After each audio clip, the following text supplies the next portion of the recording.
Fala pessoal, bom dia. Vamos ver se está todo mundo me ouvindo bem aí. A gente já vai começar. Tem mais alguns colegas entrando aqui no nosso Café com TI. Vamos começar logo mais.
Então, pessoal, bom dia a todos. Sejam muito bem-vindos aí ao nosso quarto episódio do Café com TI.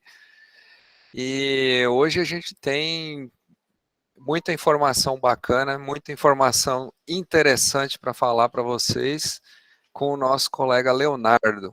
Então, só mais uns minutinhos que ainda tem alguns colegas entrando aqui e a gente já vai começar.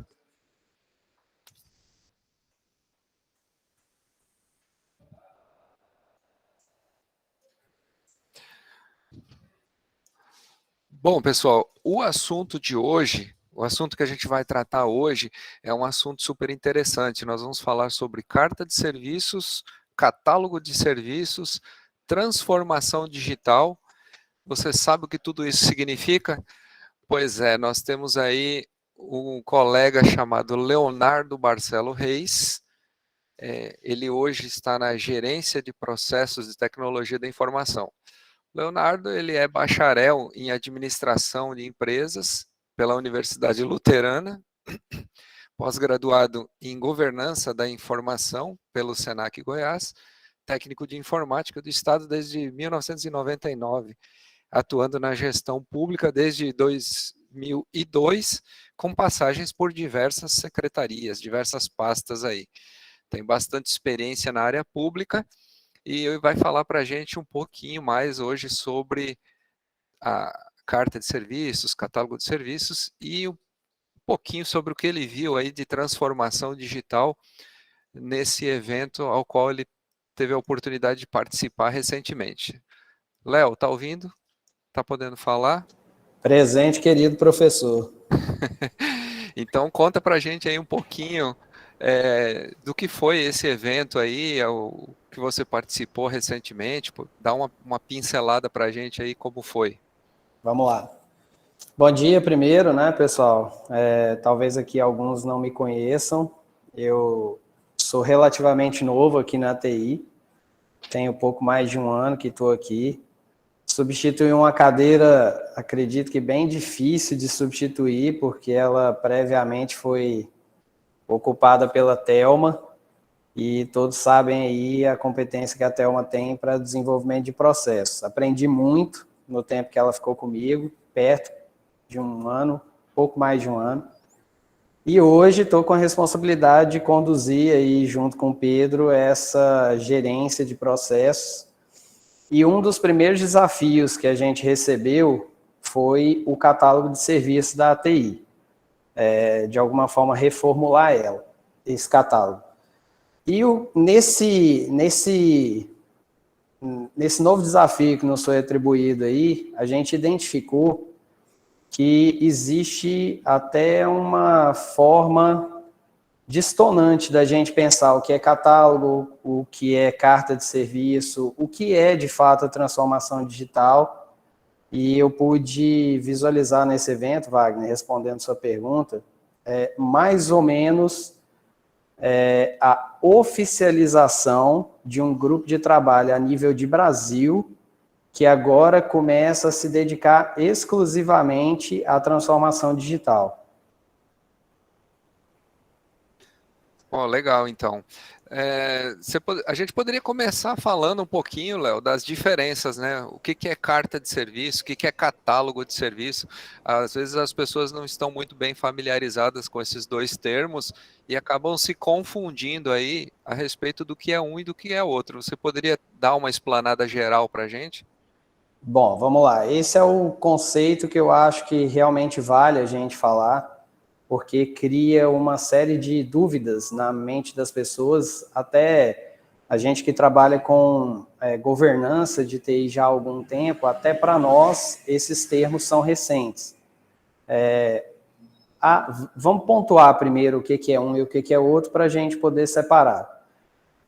A carta de serviços, ela tem a ver com legislação, ela tem a ver com algo que é oficial. A carta de serviços, ela foi instituída pela Lei 13.460 de 2017 e no seu artigo 7º, a lei delimita bem o que é e o que deve estar presente na carta de serviços. Então, a carta de serviços nada mais é, transformando em linguagem fácil, do que tudo aquilo que um órgão presta como serviço a um cidadão. As formas como aquele serviço vai ser prestado, quais são as características do serviço, como acessar o serviço presencialmente, ou remotamente, ou por meios tecnológicos. Tudo isso tem que estar definido na carta de forma simples, numa linguagem simples, em que qualquer cidadão possa conseguir interpretar e executar aquele serviço que ele busca.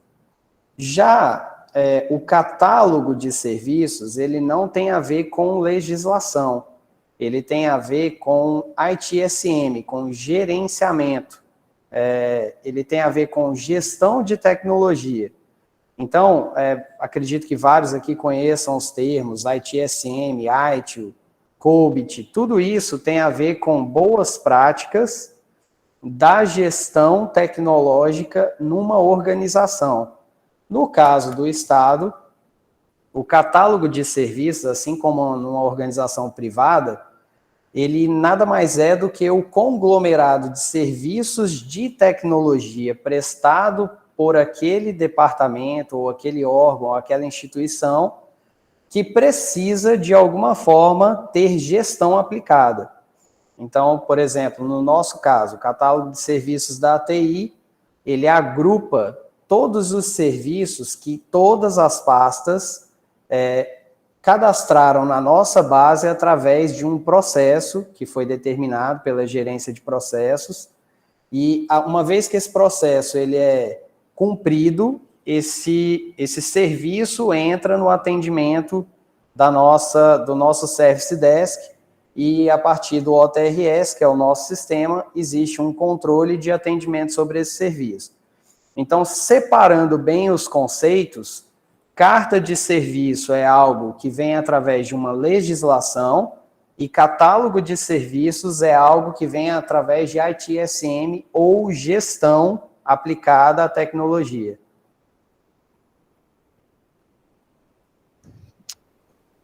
Muito bom. Então, dessa maneira a gente consegue diferenciar bem o que é carta e o que é catálogo. E transformação digital, você pode dar uma pincelada para a gente? Vamos lá, que esse daí acho que é o finalmente. Inclusive, a gente provavelmente deve ter um novo episódio aí, onde nós temos um processo em andamento, mas esse novo episódio aí, quem vai falar melhor são as pessoas que conduzem a transformação digital. Mas não pode-se trabalhar numa carta de serviços sem preceder, sem ter o pensamento preconizado de que ela vai terminar sendo a base de uma transformação digital. O conceito de transformação digital, ele também foi instituído por lei, é a Lei 14.129 de 2021, e ela aborda, essa lei ela é muito ampla com relação aos serviços prestados pelo Estado ao cidadão, tanto em nível federal, estadual, municipal, quanto em autarquias de prestação direta e indireta. Ela é categórica em abranger tudo que o cidadão pode fazer em meio digital. Então, a ideia da transformação digital, ela não é só instituir uma carta, ter um serviço que antes era executado de forma presencial e agora passa a ser de forma remota ou tecnológica. Não é só isso. A transformação digital, ela passa por um conceito de quebra de paradigma, porque nós precisamos, para que um processo de transformação digital ali ocorra, precisa se quebrar a mentalidade de servidores que estão acostumados a fazer aquele processo por 20 anos e assim que acontece. Precisa quebrar a quebra do paradigma também do próprio usuário que tem o costume de fazer aquele processo da mesma forma há 20 anos. Ou seja, toda vez que eu compro e vendo um automóvel, eu já sei que eu tenho que ir ao Detran para pegar um documento, para reconhecer uma firma, para poder dar entrada no processo, para poder fazer uma vistoria, para voltar depois da vistoria, revalidar o processo e no final pegar meu novo documento. Então, existe uma quebra de paradigma, uma quebra de pensamento e de gestão que é necessário para que aconteça a transformação digital. Então, a transformação digital, ela envolve muito mais do que só um serviço que era executado de forma física e passa a ser executado de forma não presencial, virtual ou tecnológica. E isso ficou bem claro nesse evento que a gente foi. Falando um pouquinho mais agora, já que a gente pincelou as definições do que é carta, do que é catálogo e do que é transformação, esse evento, ele foi um evento, foi a edição de número 123 do CONSAD. Dentro do CONSAD, a gente também tem uma reunião da ABEP, e dentro da ABEP hoje nós temos grupos de trabalho, e esses grupos de trabalho, eles são divididos por assunto.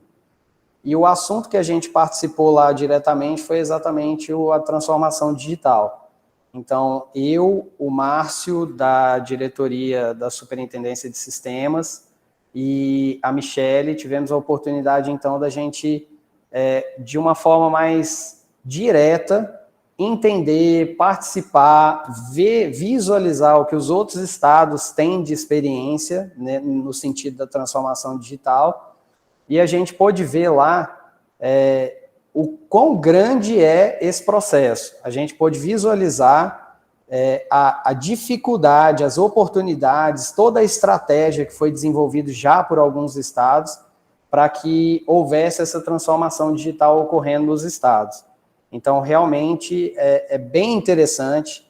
A gente começa a entender que o estado do Tocantins não está muito fora da linha do que deve ser feito, mas, ao mesmo tempo, também a gente visualizou experiências já avançadas da transformação, já com dores, já com dificuldades superadas, e isso tudo carrega a gente de um sentimento de que a gente também consegue, de que também o estado do Tocantins tem potencial para essa transformação.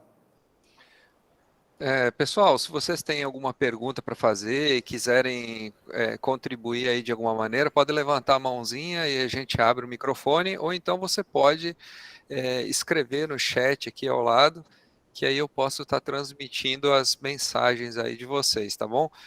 Parece que temos aqui um que levantou a mão na fila, deixa eu ver, Luiz Godinho. Deixa eu ver.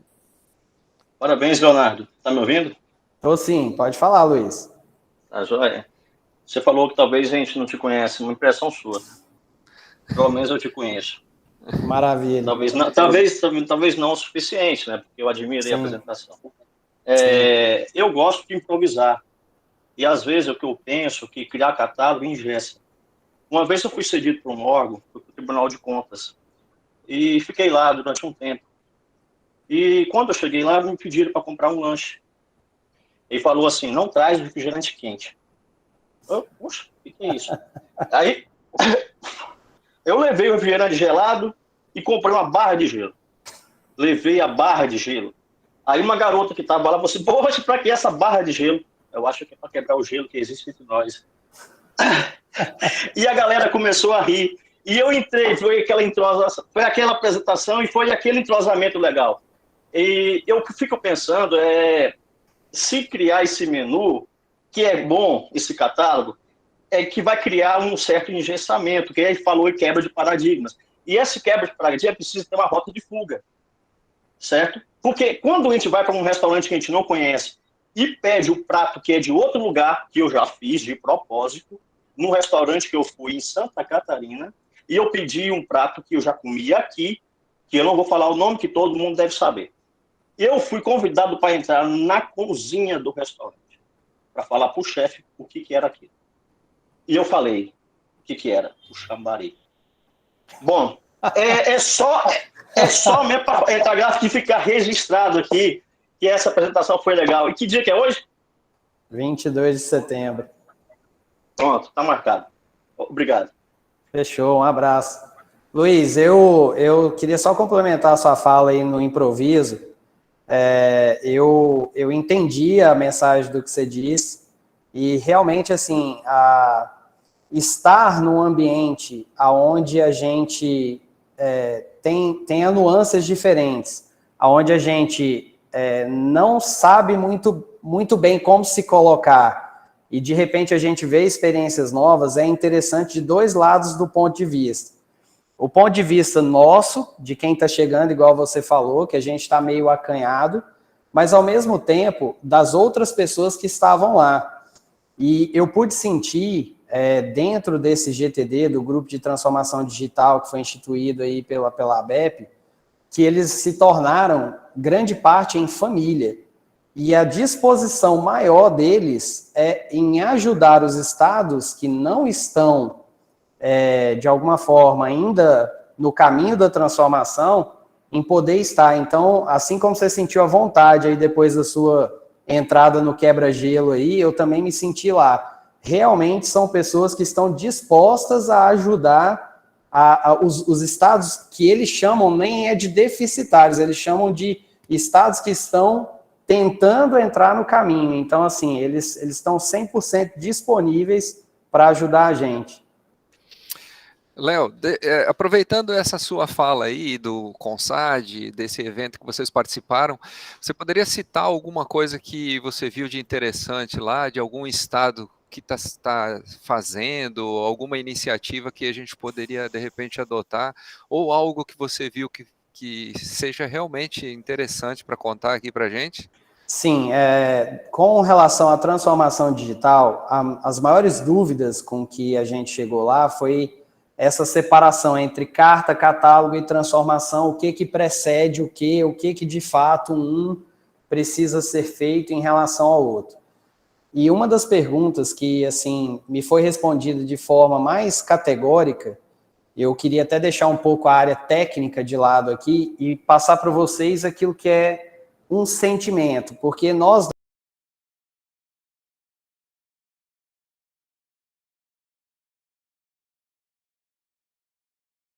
finalísticas. A gente dificilmente vai atuar numa área finalística onde alguém vai chegar e falar, cara, a TI arrebentou e a gente está aqui por isso. Geralmente a gente fornece ferramentas para que uma área finalística seja reconhecida. E nesse meio onde a gente atua, existe uma grande dificuldade que todos aqui acredito que já presenciaram, do ponto de vista onde a gente tenha que ter uma certa habilidade em lidar com os meios onde a gente atua. Então, por exemplo, no desenvolvimento de um sistema, a gente pode estar desenvolvendo o front-end e uma secretaria desenvolvendo um back-end, a gente tenta que conectar esses dois, mas a gente sabe que nesse meio tem comunicação envolvida, tem interesses envolvidos, tem política envolvida, por exemplo, uma pasta que tem problema com a outra, um secretário que não é tão disponível quanto o outro. Então, a gente tem muito essa questão, acredito que todos aqui já tenham vivenciado parte desse problema, e eu fui muito categórico numa pergunta que eu fiz lá. Goiás, eles têm um serviço de transformação, na verdade é um agrupador onde tudo está acontecendo, chamado de Expresso. E esse Expresso, ele vem sendo desenvolvido há algumas penas. Eles têm problemas, como todos nós temos, e ele vem sendo desenvolvido e vem rompendo barreiras, e vem quebrando paradigmas, e eles mostraram para nós os resultados. Mas uma pergunta que eu fiz lá, ela foi muito categórica. Eu falei assim, pessoal, como vocês conseguiram quebrar esses paradigmas? Como vocês conseguiram desenvolver os primeiros protótipos e esses protótipos quebraram as barreiras para os próximos? E como vocês conseguiram chegar à maturidade que vocês estão hoje já no processo da transformação? E a resposta me deixou muito confortável, porque essa resposta, ela remete ao que a gente vive no nosso dia a dia aqui hoje. Ela falou assim, olha, Leonardo, metade é amizade e metade é feeling. Eu questionei ainda um pouco mais, mas eu já tinha entendido, porque a gente está na gestão, a gente sabe o que ela falou, mas ela falou assim, olha, a gente precisava começar, e não tem como a gente começar com antagonia, a gente não consegue instituir um projeto de sucesso se a gente procura dois atores que têm ruído na comunicação.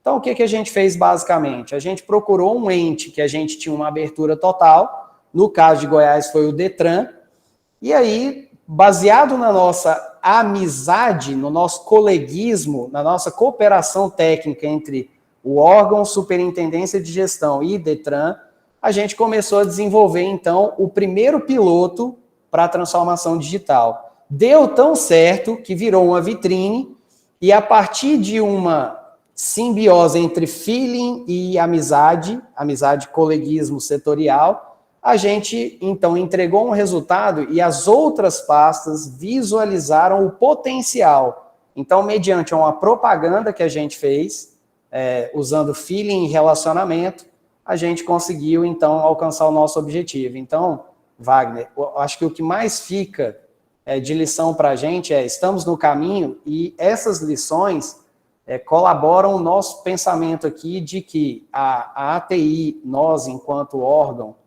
de tecnologia, a gente tem que ter essa sensibilidade de que nós precisamos ter comunicação e trânsito, e precisamos desenvolver também estratégias de marketing, porque eu costumo dizer já há alguns anos, a TI, até para quem já passou aí, trabalhou comigo, já ouviu essa frase de mim várias vezes, a TI, ela, de alguma forma, a gente peca um pouco, os profissionais de TI, eles pecam um pouco, porque a gente não sabe fazer propaganda daquilo que a gente faz com uma maestria excepcional, só que muitas das vezes a gente deixa passar grandes resultados sem aplicar neles o devido marketing e mostrar aquele resultado para os gestores finalísticos, para que eles entendam tanto a dificuldade, quanto a competência técnica, quanto tudo que foi aplicado para aquele resultado ser concebido. Olha só, eu tenho uma pergunta aqui do Luciano, mas eu acho até que você já respondeu, que seria qual o cenário observado por você durante o evento da situação da transformação digital nos outros entes federativos. Então, acho que você já até deu alguns exemplos. Só para complementar então essa pergunta do Luciano, eu falei de Goiás, mas eu consegui enxergar de 24 estados que apresentaram resultados, a gente conseguiu enxergar que poucos estão amadurecendo esse processo. Muitos não têm nada transformado e outros estão no caminho, assim como nós já estamos. Então, para a gente criar uma balança, teve índices lá que eles deram exatamente 50% de estados que estão no caminho e de estados que não têm absolutamente nada.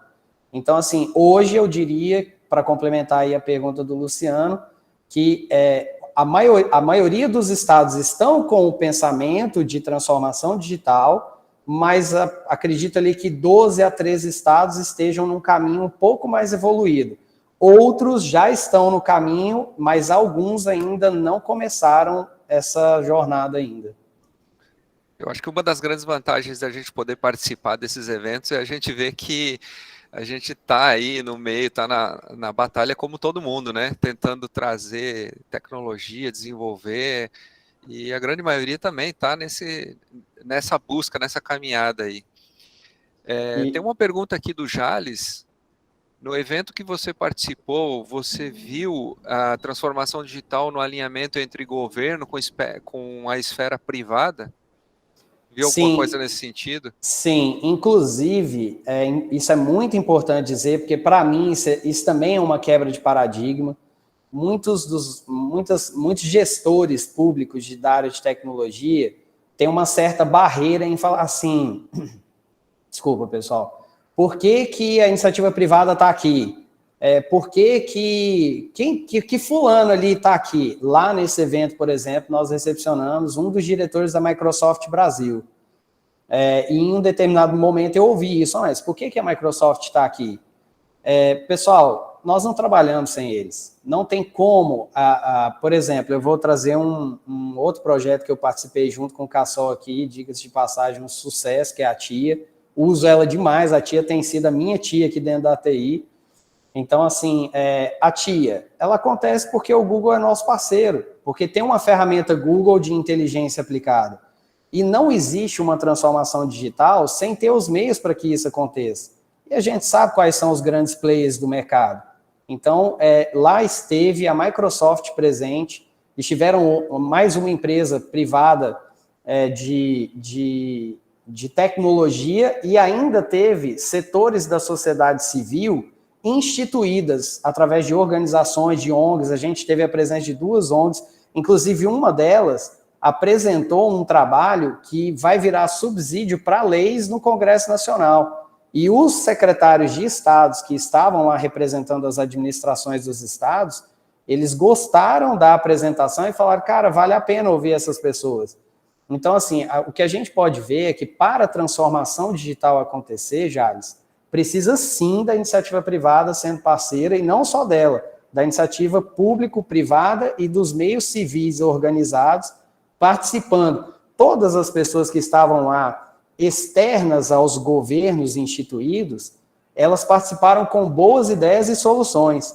Então, o que a gente pode perceber é que não aquelas pessoas que estão para tumultuar. A gente sabe que tem muitas pessoas que atuam nesse nível. Mas existem pessoas que não entraram no serviço público, mas que têm boas ideias para a gestão pública, não estão ligados à gestão pública, mas podem contribuir muito. Bom, já que você está falando sobre transformação digital, e a gente, enquanto cidadão, como é que a gente consegue ver isso no nosso cotidiano? O que isso impacta na nossa vida? Quem aqui nunca sonhou em transferir um carro via aplicativo? É o meu sonho e eu acho que um dia eu ainda vou ver isso. Mas, como eu já disse para vocês, existe uma quebra de paradigma. Quantos aqui já não ouviram aquela frase de isso aí acontece há 20 anos e não vai mudar? É mais ou menos isso que é a transformação digital e é mais ou menos assim que nós profissionais de TI, vamos ter que trabalhar no sentido de transformar os nossos processos em processos digitais.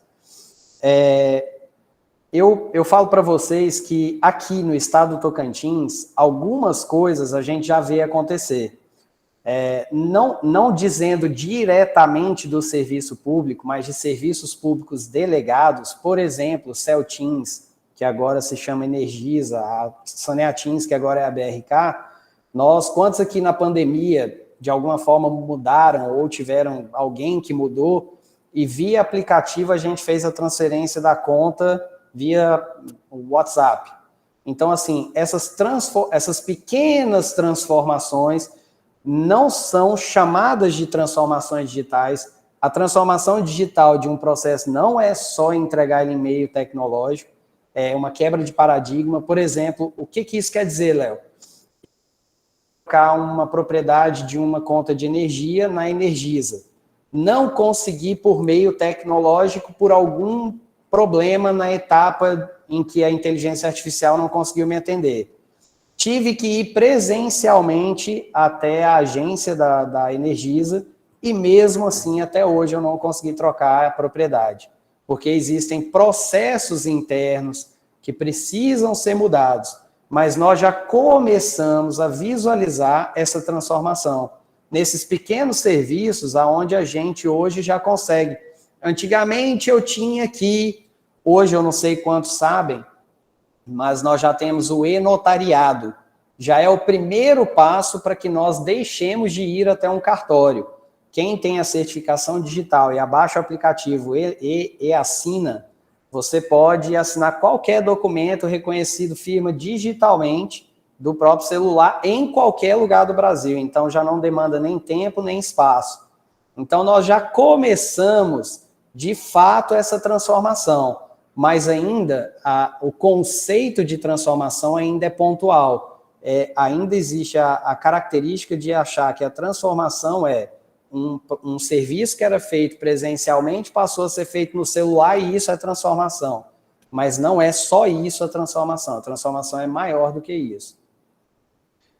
Tá, você deu alguns exemplos aí da iniciativa privada. Agora eu vou te apertar um pouquinho mais. E aqui no estado, como é que a gente está? Como é que a gente pode estar se posicionando aí na transformação digital? Você poderia falar alguma coisa? Na verdade, no estado, eu ainda não conheço muito bem todos os processos transformados. Até, Cassol, eu deixo essa como uma deixa para um próximo café. Eu não sei quantos aqui sabem, nós temos um processo de transformação digital instituído, correndo aqui pela Agência de Tecnologia, sendo conduzido pela Subsis, a Superintendência de Sistemas.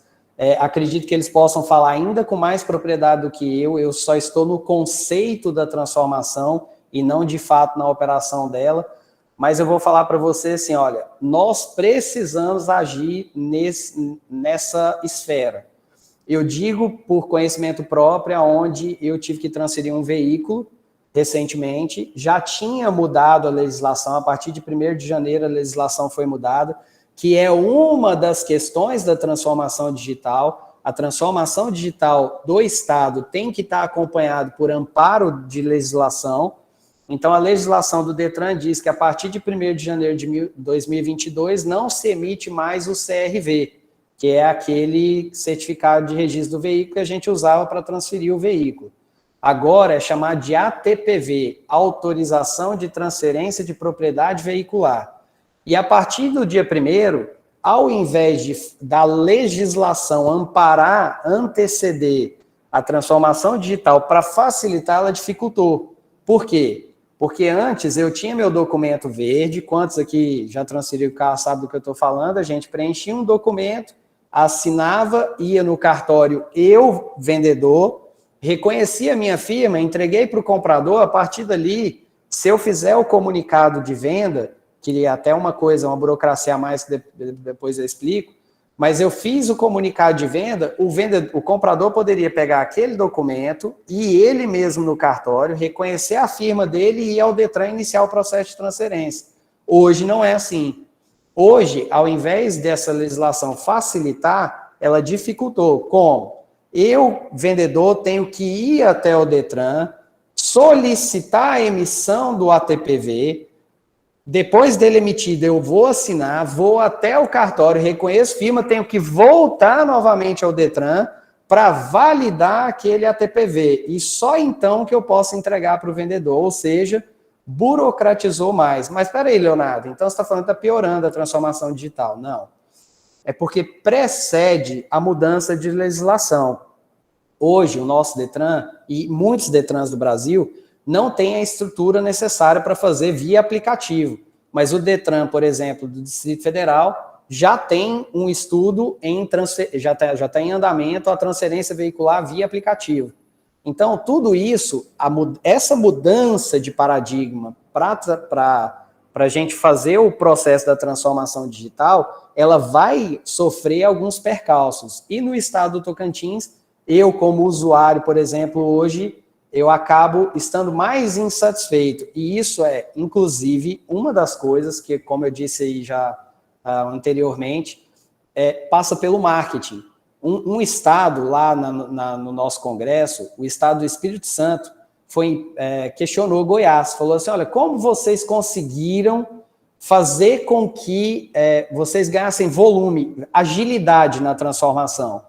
E uma das coisas que foi falada, a gente fez marketing, a gente avisou antes da transformação que poderia ter alguns percalços, mas esses percalços gerariam resultados mais positivos.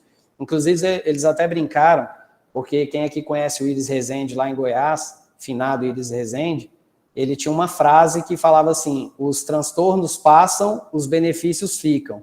Então, até eles brincaram lá, falaram, a gente está usando a política do Iris. Então, quem é de Goiás sabe aí o que eu estou falando. É mais ou menos isso. No estado do Tocantins hoje, Wagner, eu desconheço, eu não tenho conhecimento de serviços públicos que foram transformados, pelo menos, do meio físico para o meio tecnológico. Se tem quebra de paradigma ou não, aí é onde eu te falo. Eu acredito que o café mais interessante vai ser com o pessoal da Subsys, que está diretamente envolvido na transformação. Olha, muito legal, então. Acho que já fica o convite aí para a Superintendência de Sistemas se manifestar, trazer aí o que eles estão fazendo de transformação digital, o que eles estão pensando desses novos projetos aí para o Estado. Eu acho que vai ser muito rico a gente poder ouvir deles também essas informações. Léo, eu quero te agradecer demais aí pela participação, pela maestria com que você conduziu o assunto aí, parabéns, e muito obrigado pela sua disponibilidade aí, se quiser deixar uma palavra final para o pessoal aí. Bom, pessoal, eu agradeço aí a oportunidade, não sei se, assim como o Luiz, mais alguém aí me conhece, os que não conhecem, é um prazer estar aqui falando para vocês. Eu ingresso no time da ATI aí como um dos últimos que entro, mas eu tenho certeza que aqui dentro nós somos sobreviventes, nós somos pessoas que estão, de alguma forma, conduzindo o Estado há muito tempo na área de tecnologia, e eu acho que cada um de nós aqui tem uma história envolvida com tecnologia. A gente brinca que aqui dentro eu, com a minha idade, já estou me tornando um dinossauro. Então, nós temos aqui pessoas que têm o conhecimento, eu já até falei isso para alguns presidentes aqui, os quais eu tive oportunidade de conversar pessoalmente, que qualquer um daquelas pessoas que está hoje na ATI teria o potencial de conduzir a ATI sentando na cadeira do presidente.